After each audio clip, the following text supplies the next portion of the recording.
The Great Happiness. बुद्धं शरणं गच्छामि। यथापि कुम्भकारस्य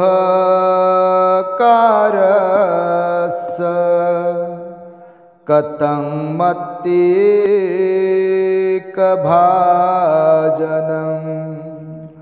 खुद्दकञ्च महन्तञ्च यं पक्कं यञ्च आमकं सबं भेदनपर्यन्तं एवं मच्चान जीवितं।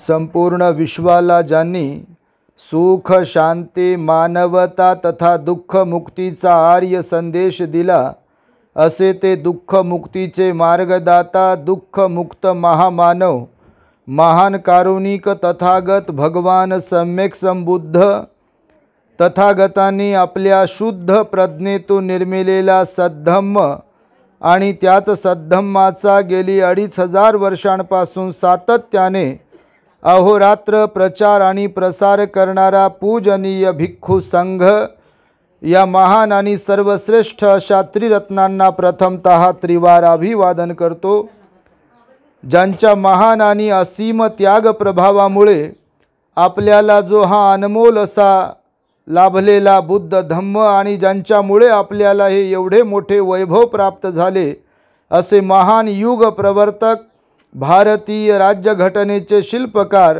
परमपूज्य बोधिसत्व डॉक्टर बाबासाहेब आंबेडकर या महामानवाच्या महान अशा धम्मक्रांतीमध्ये संपूर्ण जीवनाला समर्पित करून आज या मंगलमय उपोषित दिनी आपल्या बुलढाणा जिल्ह्यातील लोणार या जगप्रसिद्ध शहरातील रामनगर परिसरामध्ये असलेल्या श्रद्धावान धम्म उपासिका शोभाई अवसरमोल आणि त्यांचा संपूर्ण परिवार यांनी आज आम्हा भिक्षू संघास या ठिकाणी भोजन चिवर आदी दान देऊन धम्मदेसना श्रवण करण्यासाठी निमंत्रित केलेले आहे।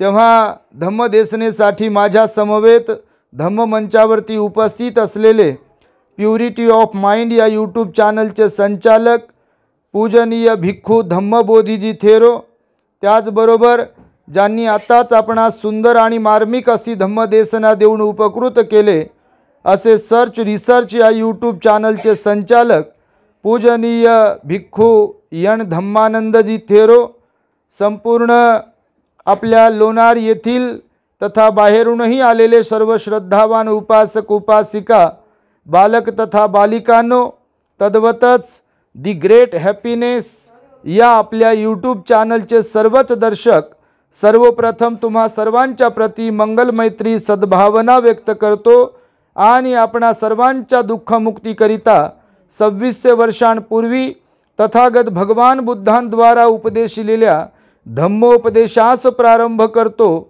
आपण सर्वांनी शांत एकाग्र आणि श्रद्धायुक्त चित्ताद्वारे या अनमोल बुद्धवाणीला आपल्या हित सुखाकरिता श्रवण करावे, ग्रहण करावे। बघा, मानवी जीवन जगत असताना या जीवनाचे चंदन करायचे की कोळसा करायचा हे सर्वस्वी आपल्या स्वतःवर अवलंबून आहे, अशा प्रकारचे भगवंताचे उपदेश आहेत। इथे आपोआप कुणाला ना सुख मिळते ना आपोआप कुणाला दुःख मिळते। या जगात आपल्यासह सर्वच लोकांकडे जेव्हा आपण पाहतो तेव्हा आपल्यापेक्षा जास्त सुखी असणारेही लोक आहेत आणि आपल्यापेक्षा जास्त दुःखी असणारे पण लोक आहेत। मी कालच एका माझ्या धम्मदेसनेला टायटल टाकलं होतं की सर्वांना असं वाटते की मीच दुःखी आहे, पण हकीकतमध्ये जर पाहिलं तर सर्व लोक इथे दुःखी आहेत। फक्त दुःखाचं प्रमाण आणि प्रकार वेगवेगळा आहे, परंतु कोण कोणत्या कारणाने आणि कोण कोणत्या कारणाने दुःखी आहे त्यामुळे या जीवनाला सुखी बनविण्यासाठी, आनंदी बनवण्यासाठी भगवान बुद्धांनी त्या काळामध्ये अनेक उपदेश दिलेले आहेत. आमच्या अवसरमोल आई आमच्याबरोबर बुद्धगयेला आल्या. त्यांची फार इच्छा होती. अनेक आम्हाला फोन केले त्यांनी बुद्धगयेला येण्यासाठी. त्याच्या अगोदरही त्या आम्हाला फोन करत होत्या. नेहमी वारंवार त्या दानपुण्य करतात, शील पालन करतात आणि या वयातही तरुणांना लाजवेल अशा प्रकारची ऊर्जा आपल्या अवसरबोल आईमध्ये आहे. एकदा त्यांचं कौतुक म्हणून आपण सर्वांनी टाळ्यांच्या गजरांमध्ये त्यांचं स्वागत करावं. मूर्ती लहानच आहे पण कीर्ती फार महान आहे. कारण भगवान बुद्ध म्हणाले जगामध्ये लय लोक जन्माला येतात, अनेक लोक जन्माला येतात, बरेच लोक येतात आणि जातात, बस काहीच नाही, येतात आणि जातात. त्यांचा काहीच विषयच नसते. काही जसरे कुत्रे, मांजरे, बकरे, किडे मकोडे जन्माला येतात खाण्यासाठी, जगतात जगण्यासाठी, खातात आणि खाता एक दिवस बटन दबलं की मरतात. काही लोक काही काय 99% लोक असेच असतात बघा. मी नेहमी सांगतो तसं बाल्याची माय, बाल्याचा परिवार 10x10च्या खोलीत, आणि आपल्याला सोडून सगळं कुटुंब पण आणि आपल्याला सोडून सगळा समाज पण गेला चुलीत म्हणतात. बस जीना है तो खुद अपने लिए, अपने परिवार के लिए, और मरना भी है तो सिर्फ अपने परिवार के लिए. या विचाराच्या अधीन गेलेले लोक बहुसंख्य या जगतात आपल्याला आढळतात. परंतु फार कमी बोटावर मोजण्या एवढी लोक या जगात आहेत की जे या जीवनाचा अर्थ समजून घेऊन स्वतः पण सुखी बनतात आणि इतरांनाही सुख देत जीवन जगतात. आपण कोणत्या प्रकारात मोडतो हे कोणावर अवलंबून आहे? प्रत्येकावर, आपल्या स्वतःवरती अवलंबून आहे. भगवान बुद्ध म्हणाले मानवी जीवन हे कुंभाराने बनविलेल्या भांड्यांसारखं आहे. कुंभाराने बनवलेले जे भांडे असतात ना, पहिल्या काळामध्ये वापरायचे बघा. आता उन्हाळ्यात माठ, रांजण वगैरे वापरतात. आता फ्रीज आले बापा, आता दुनिया फार पुढे गेली. फ्रीजमधलं पाणी पिऊ द्या म्हणते, घसा कामातून गेला तर गेला, परंतु फ्रीजमधलं पाणी पिऊ द्या म्हणते. पण माठही फ्रीजचं, गरिबाचा फ्रीज म्हणून माठाकडे पाहिल्या जाते. गाव पातळीवर आजही गावाकडे उन्हाळा लागला की बाजारातून मटका, माठ वगैरे घेऊन येतात आणि त्याच्यामध्ये पाणी ठेवतात आणि खरंच ते थंडगार पाणी होते बघा. तर भगवंताने 2600 वर्षांपूर्वी सांगितलं की ज्याप्रमाणे एखादा कुंभार कारागीर छोटे मोठे मटके तयार करतो, मातीचे भांडे तयार करतो, काही भांडे मोठे असतात, काही भांडे छोटे असतात, काही भांडे बनविल्यानंतर कच्चे असतात आणि काही भांडे पक्के असतात. जसं की काही मातीचे भांडे लगेच फुटतात बघा आणि काही बरेच वर्ष चालतात. गावाकडे उतरंड असायची बघा. आता काय उतरंडीचा तर विषय संपला. तुमच्यात बसलेले ज्या म्हाताऱ्या आया आहेत त्यांनी उतरंडी म्हणजे काय म्हणून त्याला वापरल्या असतील. पण आता शहरात कायची उतरंड आली बापा. मोठमोठे कपाट आले, रॅक, कपाटन, फर्निचरनं सगळं घर बनवलेलं आहे. त्याच्यामुळे उतरंडीचा विषय नाही. जुनं जे काही होतं ते आता संपत आलेलं आहे. जसं आम्ही काल चर्चा करताना जेव्हा कधी लोक आम्हाला असे भेटतात, दिसतात, तर चर्चा होते. प्रत्येक व्यक्तीवरून चर्चा होते. कधी झाडावरून चर्चा होते, कधी गावावरून चर्चा होते, कधी जनावरावरून चर्चा होते, कधी चांगल्या लोकांवरून, कधी वाईट लोकांवरून चर्चा होते, कधी पेहरावावरून चर्चा होते. जसं आता इथं बसलेल्या काही आई लुगडं नेसून आहेत बघा, नाही का? त्यांचं ते काष्ट्याचं काय म्हणतात, त्याला लुगडंच म्हणतात. काष्टा वगैरे असतो, कमळ वगैरे असतो. आता आमची आई पण वापरते तसं. तर आम्ही चर्चा करताना म्हणालो भंतेजी आता ही पिढी संपली, हे डिलीट झाले की लुगड्याचा, काष्ट्याचा, कमळाचा, धोत्राचा, टोपीचा, उपरण्याचा विषय क्लोज झाला बघा.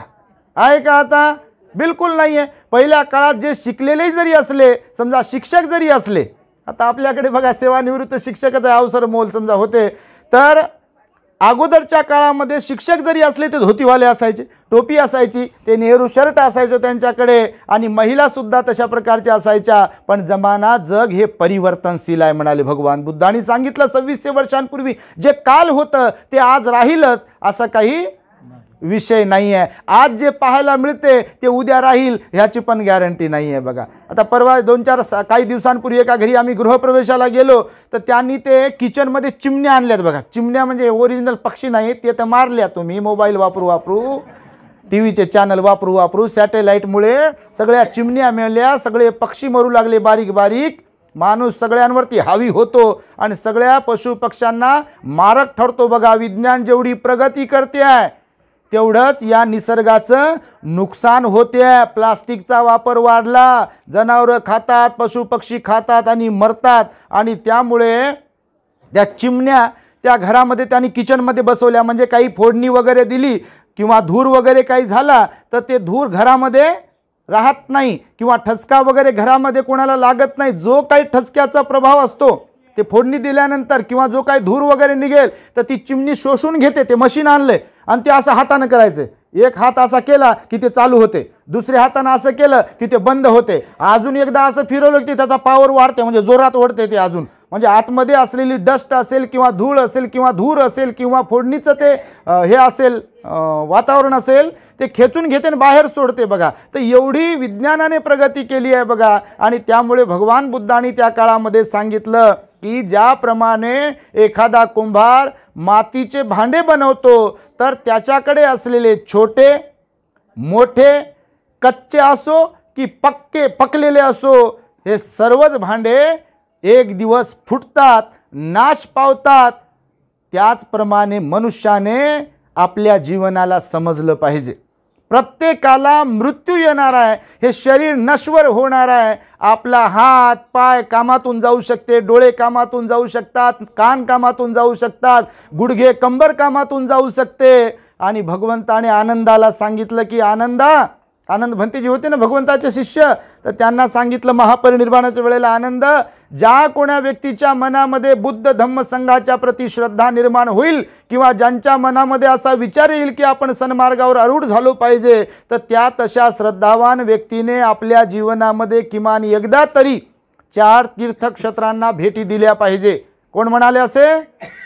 भगवान बुद्ध म्हणाले आनंदाला. आणि ते 4 तीर्थक्षेत्र म्हणजे जिथे सिद्धार्थ गौतम बोधिसत्वाचा जन्म झाला ते लुंबिनी, जिथे त्या सिद्धार्थ गौतमाला ज्ञान प्राप्त झाले ती बुद्धगया, जिथे ज्ञानप्राप्तीनंतर पहिलं प्रवचन दिला, पहिला उपदेश दिला धम्मचक्र प्रवर्तन सूत्राचा असे सारनाथ, आणि जिथे त्या भगवान बुद्धांच्या वयाच्या 80व्या वर्षी महापरिनिर्वाण झाले असे कुशीनारा, असे 4 स्थळं जीवनामध्ये एकदा तरी पाहिले पाहिजे.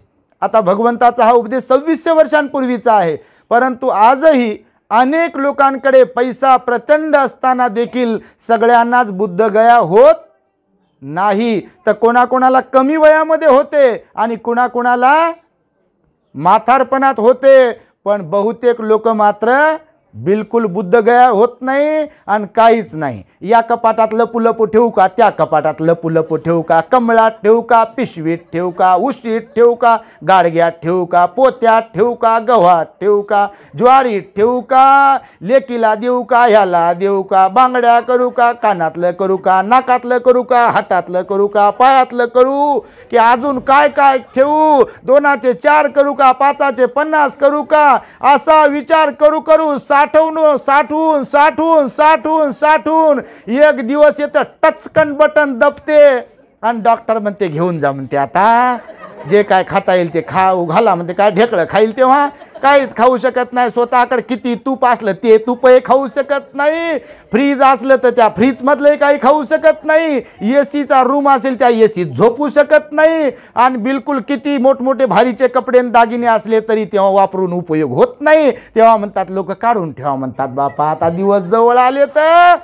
कोण म्हणते बापा हातातच राहू द्या, सरणावर गेले परत तरी सुद्धा. कोण म्हणते की गळ्यातच राहू द्या, कमरेचं कमरेलाच राहू द्या, अंगठ्या बोटातच राहू द्या, आणि त्यांनीच कमवल्या आहोत हो, आणि खूप मरमर केली हो त्यांनी, आणि जाऊ द्या ते चालले तर त्यांच्या सोबत. म्हणते का कोणी? बापा अगोदर काढून घ्या म्हणतात ते. एखादी म्हातारी आई चालली की दुसरी म्हातारी आई तिथं येते, हळू चापलते तिथं कुठं काय ठेवलं का म्हणते पाहू द्या. एखादे बाबा चालले असतील, लय श्रीमंत कोणी असले तर म्हातारे बाबा दुसरे तिथं येतात, बाकीचे थोडे रडत असतात, हे थोडं बारीक तोंड करून रडत राहते, आणि पाहते खिशात काही राहिलंय का, उशी खाली काही ठेवलंय का, अजून कुठं काही ठेवलंय का, आणि हळूच काढून घेते, धरा म्हणते आता ते, आणि उचला म्हणते आता वास सुटल म्हणते. खरं सांगा असंच होते का नाही?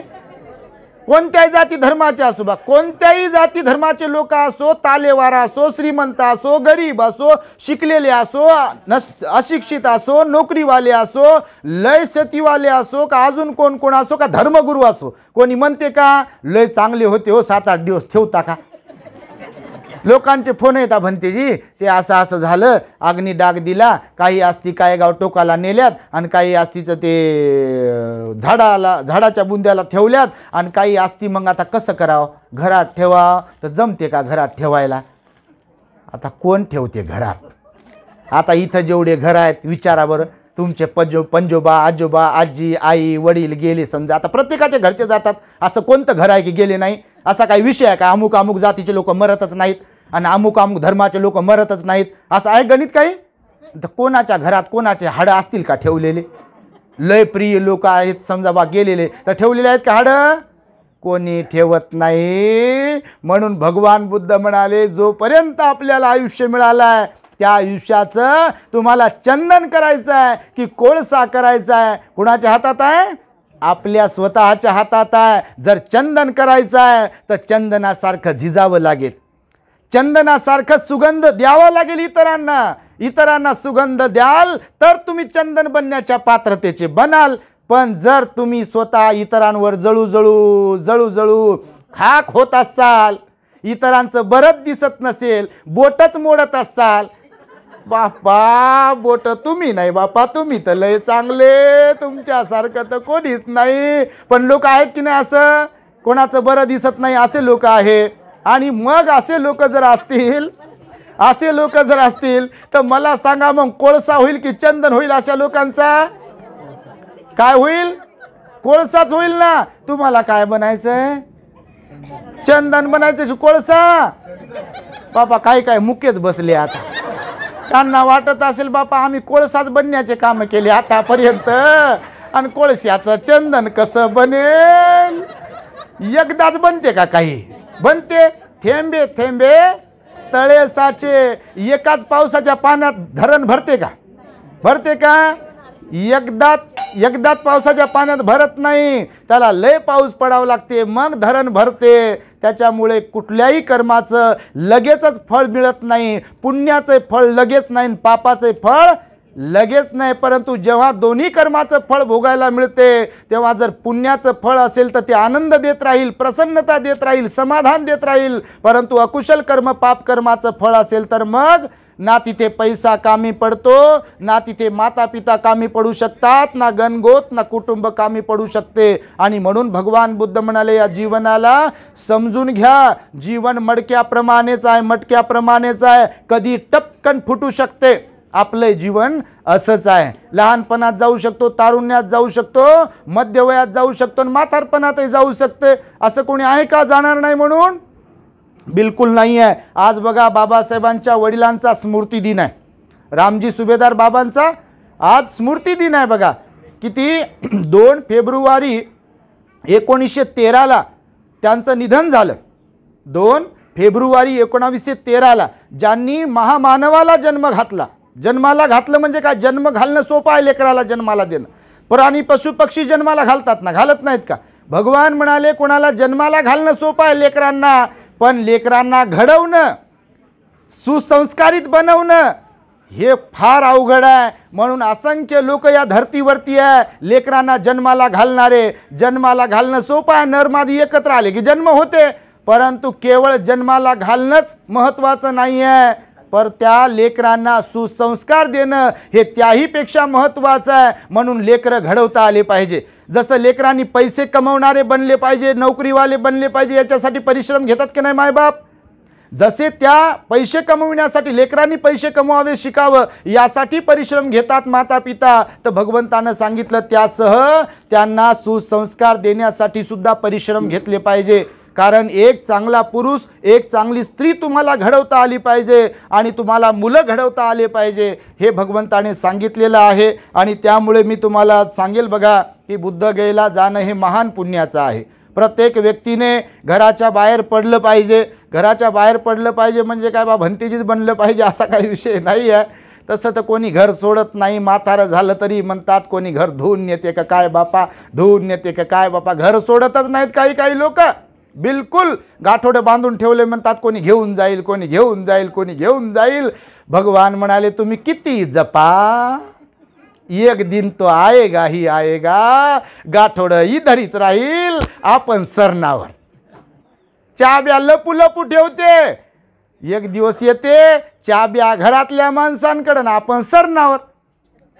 ही हकीकत आहे जीवनाची. कोणी मान्य करो अथवा न मान्य करो, जीवनाची हकीकत अशीच आहे. आणि म्हणून भगवंताने सांगितलं बुद्ध गेलो पाहिजे. आई या वयात आल्या बघा, अनेक म्हातारे लोक असतात, उपासक पण असतात, उपासिका पण असतात, पुरुष पण असतात, स्त्रिया पण असतात बुद्ध गेला येणाऱ्या. आता पण बघा 22 फेब्रुवारी ते 10 मार्चपर्यंत आपली बुद्ध गेची सहल आहे. लोकांनी प्रचंड आग्रह केला, भंतीजी आम्हाला यायचं आहे ना, आता फेब्रुवारी मार्चमध्ये काढा. काढल्या गाड्या तर लगेच भरल्या, दोन्ही गाड्या वेटिंगवर आहेत लोक. अजून दोन्ही गाड्या फुल भरल्या. तर भरपूर लोक येतात बघा. आता लोकांमध्ये जागृती पण येत आहे. आणि हे त्यासाठीच म्हणून सांगत आहे की पैसा येतो जातो, पण शरीराने जर का मध्येच धोका दिला तर आपण काय करू शकतो. काही लोकांची इच्छा पण असते पण शरीर साथ देत नाही. आता या मुंदेफळच्या आमच्या आई आल्या, महिला खेड्यात राहतात पण त्या पण आल्या. ह्या अवसरमल आई त्या अवसरमल आई एकत्रच बसल्या होत्या, ह्या आजूबाजूला बसल्या होत्या. आम्ही तर बापा गाणे गाऊ, या गाडीतले त्या गाडीत बोलवायचे, त्या गाडीतले या गाडीत बोलवायचे, भंतेजी आमच्याकडे या. तिकडे गेलं की ते म्हणायचे भंतेजी आमच्याकडे या. तर एकदम सुंदर आणि एकदम चांगल्या प्रकारची धम्मसहल होते बघा. कुठल्याही प्रकारचं टेन्शन नसते. आपल्याला वाटते घरी असताना की काही होईल की काय. मी तर म्हणतो झालं तर काय फरक पडते. तुम्ही खरंच पहा, झालं तर काय फरक पडते. आणि व्हायचं तर कुठेही होते ना, कुणालाही काही काय म्हणजे म्हणतो म्हणून आपण काय होत नाही, म्हणतो म्हणजे होते असा काही विषय आहे का. आमच्यासोबत बघा, मला वाटतं आय थिंक 2011ची काहीतरी ही घटना असेल. हो बहुतेक 2011चीच घटना असेल. आपल्या औरंगाबादमधील N12 येथील आपल्या जोगदंड आई होत्या या. आम्ही तेव्हा धम्मसहलीवर सोबतच होतो. तर त्या आजारी होत्या. आईसारखंच त्यांचं वय होतं, फार श्रीमंत. तर त्यांचे पोरं वगैरे आजही आहेत.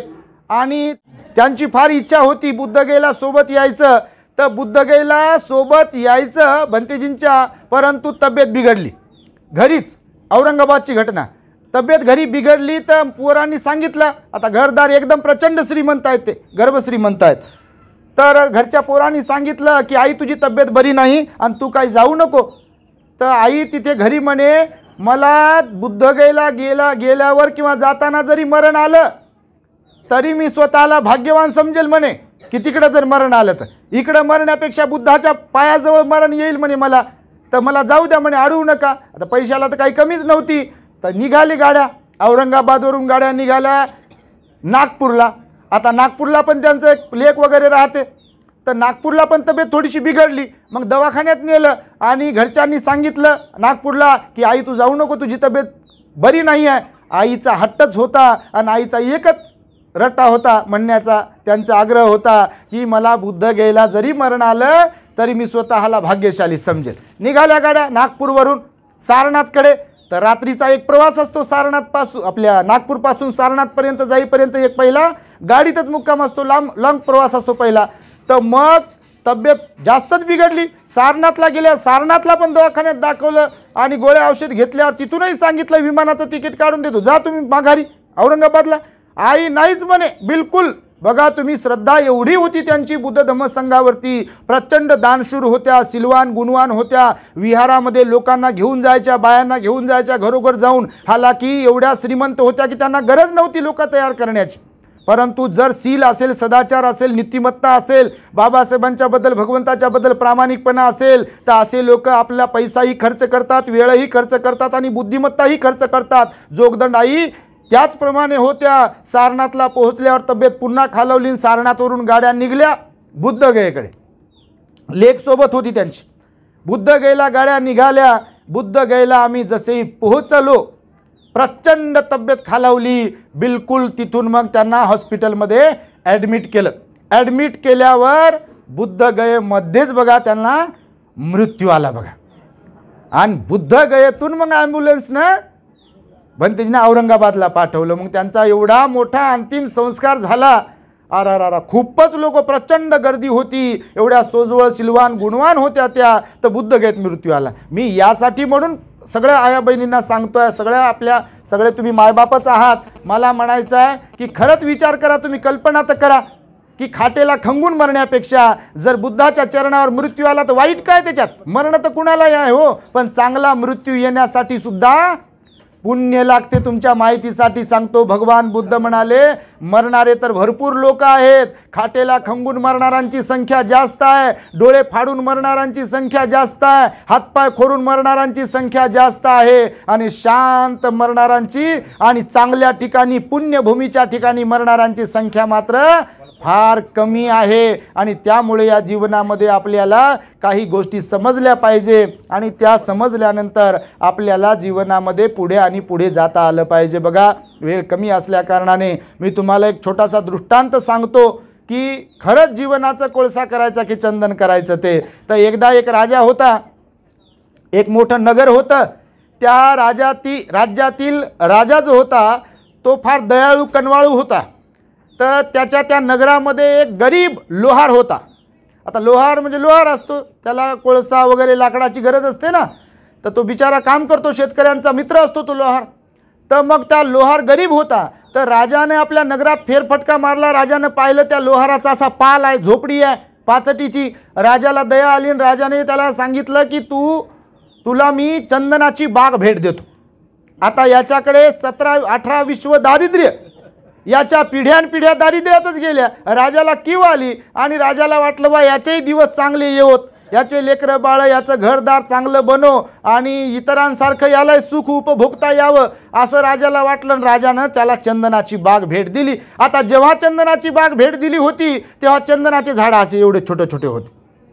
तर याला कधी जिंदगीत शेतीच्याबद्दल काही माहिती नव्हती. आता राजाला वाटलं बा माणूस धडधाकट आहे, माणसांसोबत राहणार आहे, शेतकऱ्यांचे कामं करणार आहे, याला सगळी माहिती असेल, कोणत्या झाडाला कसं वाढवायचं, कोणती शेती कशी करायची ते. आता कधी कधी अनुमान काढावं लागते, समजत असेल म्हणून. तर मग राजानं दिली बाग भेट आणि काही दिवस लोटले. पुन्हा राजाला त्याची आठवण झाली की अरे गड्या, आपण आपल्या राज्यातल्या एका लोहाराला त्याची गरिबी दूर व्हावी म्हणून, गरिबी हटावी म्हणून चंदनाची बाग भेट दिली होती. जरा पाहू तर जाऊन. त्याचे दिवस बदलले असतील, चांगलं टोलेजंग टुमदार त्याने घर बनवलं असेल, त्याचे लेकरं बाळ चांगले नांदत असतील सुखामध्ये. पुन्हा राजाने आपल्या रथात बसून फेरफटका मारण्यासाठी राजा जेव्हा निघाला तर बरोबर जिथे त्याची झोपडी होती, राजाचा रथ तिथे राजानं थांबवला आणि सैनिकांना विचारलं, अहो ते आपण काही दिवसांपूर्वी इथे एका लोहाराला चंदनाची बाग दिली होती भेट, तर तो कुठे त्याने घर वगैरे बनवले का? तर सैनिक म्हणाले, महाराज थांबा जरा माहिती काढतो. सैनिक गेले तिथे आणि पाहता तर सैनिक तीच झोपडी, तोच लोहार त्याच अवस्थेत पाहायला मिळाला. राजाला येऊन सांगितलं, महाराज ज्याला आपण चंदनाची बाग दिली होती तो लोहार तर घरातच आणि इथे तोच राहतोय. राजा आश्चर्यचकित झाला. राजाला वाटलं असं कसं होऊ शकते, चंदनाची बाग दिली होती ह्याचे दिवस बदलवण्यासाठी, तो त्याच झोपडीत कसा राहू शकतो याच अवस्थेत. राजा म्हणे त्याला बोलून आणा. त्याला बोलून आणलं. त्याला लय खुश झाला तो. त्याला वाटलं बा राजा आले आपल्या दारी. तर राजाला त्याने हात जोडले, नमस्कार केला. राजा म्हणे, नमस्कार राहू दे, मला अगोदर सांग, तुला चंदनाची बाग दिली होती काही दिवसांपूर्वी भेट, तू त्याचं काय केलं? तर तो म्हणे, महाराज जेव्हा तुम्ही मला चंदनाची बाग भेट दिली होती ना, तेव्हा असे छोटे छोटेच रोपटे होते बघा. मी त्याला खत पाणी घातलं, निगराणी केली, निंदन खुरपण केलं, झाडं मोठमोठे झाले. झाडं मोठमोठे झाल्या. राजा म्हणे मग? आता राजाला उत्सुकता होती आणि नेमकं केलंय काय? तर राजा म्हणे मग? तर ह्या म्हणे मोठे झाल्यावर महाराज मी त्याच्यावर कुऱ्हाडी चालवली, तोडले झाडं. बरं मग? कुऱ्हाडी चालवल्यावर काय? मग त्याचा फास रचला झाड त्या लाकडांचा, आणि मग फास रचला आणि ते सुकवलं, वाळवल्यावर मग काय त्याला काडी लावून दिली, मग पेटले, मग जळाले, मग कोळसा झाला आणि काही राख. मग मी आहे म्हणे लोहार, मला कोळशाची आवश्यकता आहे, राखीची तर काही आवश्यकता नाही. मग मला जेवढे पाहिजे तेवढे कोळसे मी घरामध्ये माझ्या ठेवून दिले आणि बाकीचे कोळसे माझ्या ज्ञाती बांधवांना नातेवाईकांना वाटून दिले. राजानं डोक्यावर हात मारून घेतला. राजा म्हणे, मैंने क्या सोचा था और तूने क्या किया? मी तुझा विचार केला, तुझी गरिबी हटावी म्हणून तुला चंदनाची बाग दिली आणि तू संपून टाकला विषय. राजा त्याला म्हणे, एखादं त्या बागेतलं लाकूड शिल्लक आहे का तुझ्याकडे? महाराज थांबा म्हणे, मला थोडासा वेळ द्या म्हणे, बघतो. गेलं घरामध्ये आणि घरात या पट्ट्यानं कुऱ्हाडीचा दांडा चंदनाच्या लाकडाचा बनवला होता. इथं मड्यावर चंदनाचं लाकूड ढिपली सापडना कोणाला, विकत घ्यायची तर यानं त्या कुऱ्हाडीचा दांडा, आता कुऱ्हाडीचा दांडा बाबळीचा, लिंबाचा किंवा अजून कशाचा बनवतात लोक, पण याला किंमत नव्हती चंदनाची, तर यानं काय केलं, तो दांडा चंदनाच्या लाकडाचा बनवला. राजानं पुन्हा डोक्यावर हात मारून घेतला. त्याला म्हणे, तुझ्यासारखा माणूस मी आत्तापर्यंत पाहिला नाही म्हणे. याला काही कळेच ना अजूनही बी झालंय काय नेमकं. तर राजा म्हणे, चल म्हणे माझ्या बरोबर. राजानं त्याला चंदनाच्या त्या व्यापाऱ्याकडे घेऊन गेला राजा, आणि चंदनाच्या व्यापाऱ्याला त्यानं सांगितलं राजाने की याला तोल, हे जे लाकूड होतं कुऱ्हाडीचा दांडा, ते तोल, त्याचं वजन करून त्याचे पैसे दे. हे समोरच होतं, पाहत होतं. त्यानं तोललं चंदनाच्या व्यापाऱ्याने, त्याचे खूप पैसे आले आणि याच्या हातावर टेकवले. यानं डोक्यावर मारून घेतलं. मग याचे डोळे फिरले, गरगर गरगर, याला चक्कर येऊ लागली. याने विचार केला उभं राहिल्या की एका दांड्याचे, एवढ्या लाकडाचे जर एवढे पैसे येऊ शकतात, तर राजाने आपल्याला काय दिलं होतं, अख्खी बाग दिली होती. परंतु बागेला आपण जाळून टाकलं आणि बागेचा आपण काय केला, कोळसा केला. पुन्हा तो गयावया करून राजाला म्हणत होता, महाराज माझ्यावर अनुकंपा करा हो, आणि मला पुन्हा एक बाग द्या आणि मला मालेमाल बनवू द्या. राजा म्हणे, तुझ्यासारखा मूर्ख, अज्ञानी आणि नीच माणूस मी या जगात दुसरा कोणता पाहिला नाही आहे. आणि अशा मूल्यवान भेटी पुन्हा पुन्हा भेटत नसतात. संधी पुन्हा पुन्हा भेटत नाही. तुला दुर्मिळ संधी मिळाली होती, तू त्या संधीचं सोनं करायला पाहिजे होतं, जीवनाचं चंदन करायला पाहिजे होतं. चंदनासारखा तुझ्या जीवनाचा पण सुगंध दरवळला असता, परंतु तू हाताने कोळसा करून घेतला आणि त्यामुळे पुन्हा पुन्हा अशी भेट मिळत नाही. हा दृष्टांत मी यासाठी तुम्हाला सांगतो आहे, आपल्या प्रत्येकाला चंदनाची बाग मिळालेली आहे. हे मानुसी देह आपल्याला प्राप्त झालेला आहे. मनुष्याचं देह, मनुष्य जीवन प्राप्त झालं. याला कसं बनवायचं आहे आणि कसं नाही बनवायचं आहे कोणावर अवलंबून आहे. हे तोंड तर दिलं आपल्याला, पण या तोंडातून काय बाहेर काढायचं आणि काय नाही काढायचं कोण ठरवू शकते. हे आपोआप उघडते का, आपोआप असं बोलते का, याला बोलवते कोण, आपणच. भूक लागली तर कोण सांगते, आपणच. खातो कोण, आपणच. बरोबर की नाही, सगळ्या गोष्टी आपणच करतो. आणि त्यामुळे पेरेल एक आणि धान्य खाईल दुसरं, असं या जगामध्ये नाही आहे म्हणाले भगवान बुद्ध. जे पेरेल तेच उगवेल. आणि त्यामुळे भगवान बुद्धांनी सांगितलेलं आहे बघा, की आपल्या वाणीद्वारे चांगले कर्म करा, कोणाला वाईट बोलू नका, खोटं बोलू नका, चुगल्या करू नका, चहाडी करू नका, व्यर्थ बडबड करू नका, शिवीगाळीची भाषा वापरू नका, निंदा करू नका, टोमणे मारू नका, कोणाला फसवू नका, कोणाला ठकवण्याची भाषा करू नका. मनाने सुद्धा मनाला निर्मळ ठेवा. तुम्हाला जर सुखी बनायचं आहे तर तशा प्रकारचं स्वतःला बनवा म्हणाले भगवान बुद्ध.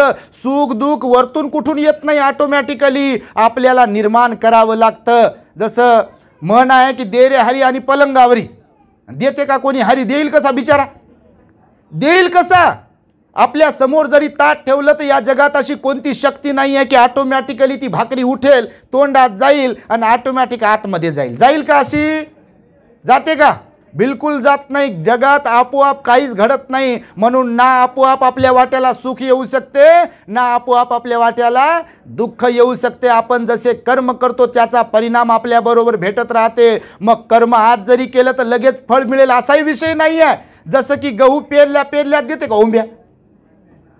हरभरा लावल्या हरभऱ्याची भाजी देते का आपल्याला? हुळा खायला देते का आपल्याला? आंबा लावल्या लगेच पाडाला येते का? येते का? नाहीच म्हणू शकता तुम्ही. असाच आपल्या जीवनाचा विषय आहे प्रत्येकाच्या. लगेचच कर्माचं फळ मिळत नाही, पण जेव्हा कर्माचा भोग फळ मिळायला लागेल तेव्हा वेळ निघून गेलेली असते. म्हणून पुण्यकर्म पुन्हा पुन्हा करत राहिलो पाहिजे. जीवनाचं सोनं करता आलं पाहिजे आपल्याला. त्यासाठी संयमशील राहावं लागेल. आपल्या वाणीवर तोंडावर संयम ठेवावा लागतो, लगाम लावावा लागतो. मनाला निर्मळ करता आलं पाहिजे आपल्याला. वाईट जेवढे अवगुण आपल्यामध्ये आहे तेवढे कमी करण्याचा प्रयत्न आपण सातत्याने केला पाहिजे. आणि त्यासाठी आपल्याला अंतर्मुख बनता आलं पाहिजे. बहिर्मुख बनून काय फायदा आहे? जग कुठं चाललंय, जग काय करते आणि काय नाही करायला पाहिजे, आपल्याला काय करायचं त्याच्यावर काय फायदा होते का? आता लय लोक पाखडत बसतात. मी नेहमी सांगतो यांच्या घरात असं आहे, त्यांच्या घरात असं आहे, कोणाचं काय चाललंय, कोण तुम्हाला काय करायचं बाबा त्याच्यावर? तुम्हाला काय पद्मश्री पुरस्कार मिळणार आहे का? कोणाचं काही कोणीकडे चाललंय ते मिळते का? काही कोणी असो मिळते का? आणि म्हणून भगवान बुद्ध म्हणाले वाणी चांगली वापरा, मन निर्मळ ठेवा, शरीराला सुद्धा संयमामध्ये ठेवा. जीवनामध्ये सुखाला आपण प्राप्त करून घेऊ शकलो पाहिजे. आणि म्हणून तुम्हाला या मंगलमय प्रसंगी हा छोटासा उपदेश मी आज केला की जीवन खरंच कुंभाराने बनविलेल्या भांड्यांसारखं आहे. ते कधी फुटू शकते. आपलं जीवन तसंच आहे. हे जीवन कधीही आपल्याला धोका देऊ शकते. म्हणून मिळालेल्या आयुष्याचा सदुपयोग करा, जीवनाचं चंदन करा. मी म्हणतो आईने आपल्या जीवनामध्ये अवसरमल आईने आत्तापर्यंत जेवढे काही पुण्यकर्म केले त्या सगळ्या पुण्यकर्मामध्ये महान पुण्यकर्म बुद्धगयेच्या दर्शनाचं झालेलं आहे. आणि त्यामुळे तुम्ही सुद्धा एवढ्या मोठ्या संख्येने औरंगाबादवरून पण उपासक उपासिका आल्या, किल्लारी प्रधान आई जिंतूरवरून आल्या, आपल्या मुंदेफळवरून अवसरमल आई आणि त्यांचं संपूर्ण महिला मंडळ आलेलं आहे. भरपूर ठिकाणावरून लोणारमधून तुम्ही सुद्धा मेहकरमधून सुद्धा काही लोक आलेले आहेत. तर निश्चितपणे तुम्हाला ही बुद्धाची वाणी ऐकायला मिळालेली आहे. या उपदेशाच्या नुसार आपण आपल्या जीवनामध्ये बदल करून घ्यावा, सकारात्मक बदल करून घ्यावा आणि जीवनामध्ये सुखी बनावे. अशा प्रकारची वेळेच्या अभावी इथे मी मंगल मैत्री व्यक्त करून माझ्या शब्दांना पूर्ण विराम देतो. भवतु सब मंगलम रक्षन्तु सब देवता सब बुद्धानुभावेन सदा सुखी भवन्तु ते. भवतु सब मंगलम रक्षन्तु सब देवता सब धम्मानुभावेन सदा सुखी भवन्तु ते. भवतु सब मंगलम रक्षन्तु सब देवता सब संघानुभावेन सदा सुखी भवन्तु ते.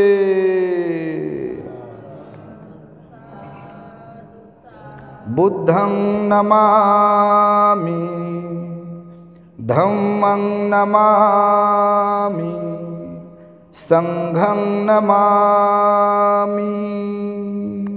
The great happiness. बुद्धं शरणं गच्छामि.